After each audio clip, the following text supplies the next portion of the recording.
বৌমা পঞ্চমের আসতে দেরি হবে, তুমি খেয়ে নাও। ও না আসলে আমি খাবো না মা। ওকে আরে বাড়ির ভাত খেতে হবে না মা, ডিভোর্স পেপারে সইটা করে দিয়েছি, তুমিও সইটা করে আসতে পারো। পঞ্চম থাক মা, ভালোবাসা কখনো জোর করে আদায় করা যায় না। বৌমা তুমি চলে গেলে আমাকে কে দেখবে? ডিভোর্সটা আপনার ছেলের সঙ্গে হচ্ছে, আপনার সঙ্গে না মা।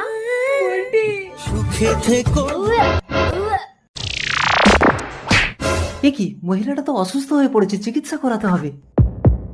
মিস্টার বরণ, আপনি বাবা হতে চলেছেন।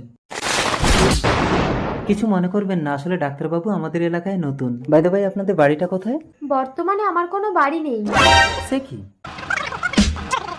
আমাকে একটা কাজ খুঁজে দেবেন? না না, এই অবস্থায় আপনাকে কাজ করতে হবে না, এই বাড়িতে আমি একা থাকি, আপনি এখানে থাকুন, আমি আপনাকে খেটে খাওয়াবো। আপনি একা থাকেন, লোকে তো আমাকে বদনাম দেবে। এসো আমরা নতুন সম্পর্ক গড়ি 10 বছর পর। মা আমি খেলতে যাচ্ছি। না একদম যাবি না, আমি কাজে যাচ্ছি। মানুষটা বাড়িতে একা আছে শোনাই। সেদিন গাড়ির চাকাটা আমার পায়ের উপর থেকে না গিয়ে আমাকে পিষিয়ে দিলে ভালো হতো।